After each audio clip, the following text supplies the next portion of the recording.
In a cozy little town, nestled between rolling hills and blooming gardens, there stood a small bakery called Whisker Delights. It wasn't just any bakery, it was run entirely by cats. Yes, real cats, each with their own special talent. The head baker, Milo, a fluffy orange tabby, wore a tiny chef's hat and was famous for his buttery croissants that melted in your mouth. His assistant, Luna, a sleek gray cat with emerald eyes, handled the decorations, sprinkling sugar dust on cupcakes like falling snow. Every morning, as the sun painted the sky golden, the smell of fresh bread drifted through the air. Cats from every corner of the town lined up outside the bakery, waiting for their favorite treats: fish-shaped cookies, milk tarts, and warm tuna pies. But behind the cheerful clinking of trays and the soft purrs of satisfaction, something unusual began to happen. Late at night, when the bakery should have been silent, faint sounds echoed from the kitchen. Bowls clattered and ingredients disappeared. Milo thought it was Luna sneaking in for midnight snacks, but Luna swore she wasn't the one. "I heard footsteps too," she whispered, her fur standing on end. The next night, they decided to stay awake and find out what was happening. They hid behind the flour sacks, their whiskers twitching, eyes wide with curiosity. Just past midnight, the door creaked open and a shadow slipped inside. The cats froze, their tails puffed up.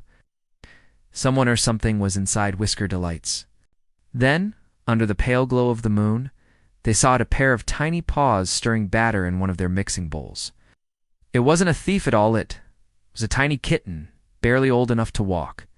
Standing on his hind legs and trying to whisk the batter with a spoon twice his size, his fur was as white as sugar, and his eyes sparkled like 2 drops of milk. Milo stepped out from behind the flour sacks, trying not to startle him.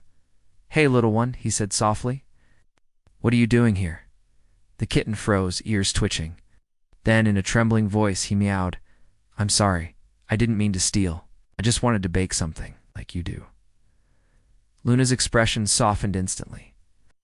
She crouched down to the kitten's level. "You wanted to bake?" she asked, her tail curling kindly around him. He nodded, his whiskers drooping. "I live behind the bakery. I smell your bread every morning, and I dream about making something that smells that nice." Milo exchanged a look with Luna. The kitten's words melted his heart like butter on warm toast. He gave a gentle chuckle. "Little chef, if you wanted to bake, you could have just asked." The kitten blinked in surprise. "You mean you'll teach me?" Of course, Luna purred. Every great baker starts somewhere. From that night on, the bakery had a new member. They named the kitten Sugar, because no matter how messy he got covered in flour from ears to tail, he always made everything a little sweeter. He learned fast, watching Milo knead dough and Luna pipe cream with precision. Soon, he began creating his own recipes, tiny pie-size pastries filled with honey and cream. Before long, customers started asking, "Who's making these adorable mini treats?" Milo would just smile proudly and say, "Our newest baker, Sugar."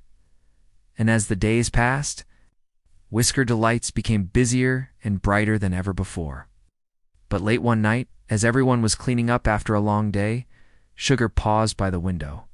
Outside, under the flickering streetlight, a shadow darted Bikewick, silent and oddly familiar. He tilted his head. "Hello, did you see that?" The head baker turned, frowning slightly. "See what?" But by then, the shadow was gone, leaving only a faint trail of flower paw prints leading away into the night.